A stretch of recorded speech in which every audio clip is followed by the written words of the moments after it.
You might have heard of these songs before.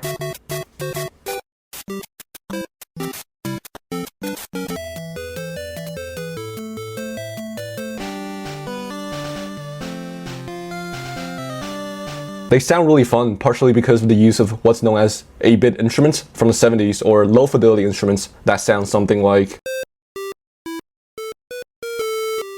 So today I'm going to talk through a few iconic instruments like the one I just played, use some video game music, and in the end, demonstrate making a video game-like song with such instruments. But first, let's start with some quick history. Playing a lot of games growing up, mostly Japanese, like Super Mario, Pokemon, and even online games like MapleStory, I always loved the music since they sounded so fun, and they always made me feel like I'm in a different world.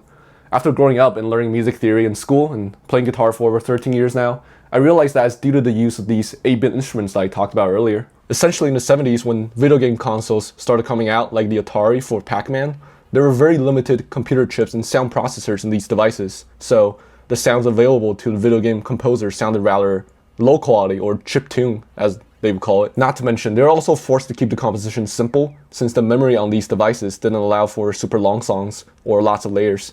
But such constraints, like the simplistic compositions mixed with these electronic type sounds, actually later come to define video game music's unique kind of fun sound. Now, there are many video game soundtracks nowadays using real instruments, but for the most part, the simplicity of not layering too many instruments still applies. But let's go through some of these classic electronic instruments. So the primary instrument that we got is this synthesizer sound.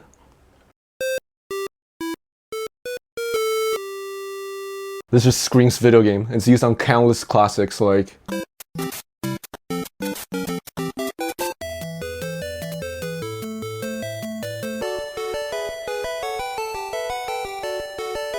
Basically what it is that we can start off with a regular piano sound. And then make it distorted.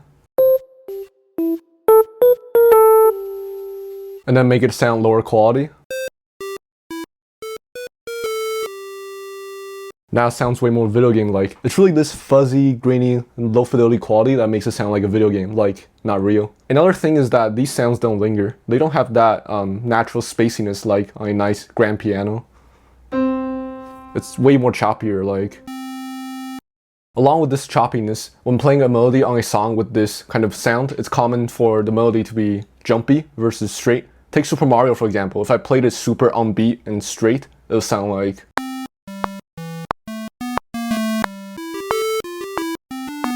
But they play it more like...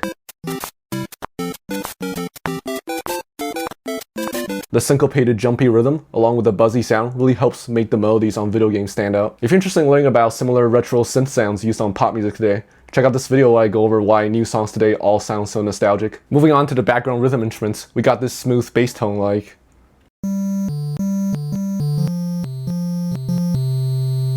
Again, used on countless video game classics like...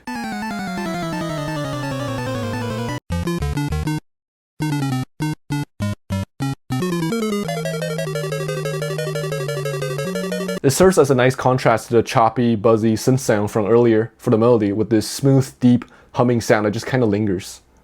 The main characteristic of this sound compared to a regular bass is that you don't really hear the moment when the note is played. For example, on a regular bass, when I play a note, you can kind of hear the noise of the finger plucking the strings, but for this other video game bass sound, the note just kind of appears magically. When playing a video game like bass line, it's common on songs to arpeggiate the chords. To put it simply, they'll kind of go through a series of ascending and descending notes to make it more interesting, versus just staying on the same note like most pop songs do. An example would be like... A huge reason for this is that, again, due to the limited number of chips in early video game consoles and computers, it was difficult to play chords where more than one note is played at once. So to work around that constraint, while still making the song interesting, they would essentially cycle through the notes in a chord. So play each note, ascending and then descending back down again, one by one. And that's since kind of become a video game signature. Then very importantly, we've got the drums, which is a really distorted sound like... And again, used on a lot of iconic video game songs like...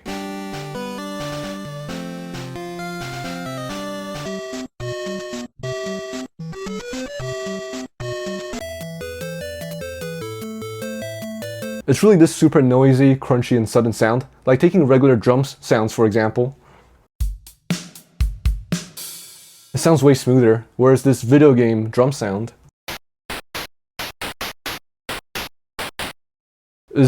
sounds kind of just like it came flying out of nowhere and just left. It's almost as if like a burglar came crashing down the front door and then left without saying a word. It's super abrupt and obnoxious.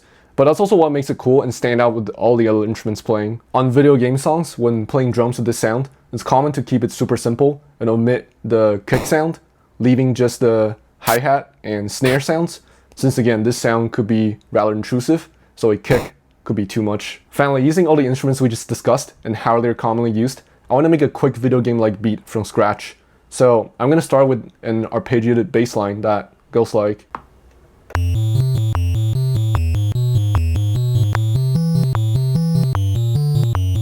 Essentially, I'm just kind of having the bass line outline the Japanese Marusa chord progression that's super popular right now, like on songs by the Japanese artist YOASOBI. Then I'm going to finish out the background rhythm section by adding some drums. And I kind of want to make it sound more glitchy by playing on the offbeats more versus just strictly following the beat straight, like...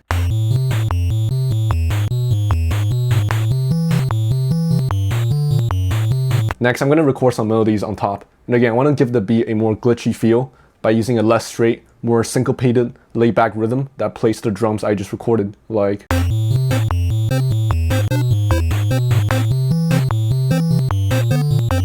So essentially, I'm having the melody follow the drums sometimes, like in the beginning, before going off again, doing its own thing, and then coming back again, and then repeat. So it sounds more like they're interweaving versus being completely in sync or doing completely different things. And I'm not done yet. To further add to this glitchy feel, I want to add a kind of a crying coin kind of sound effect used on games, like...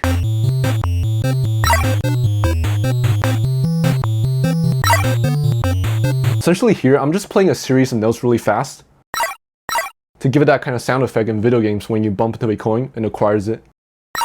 Now let's listen to the whole thing.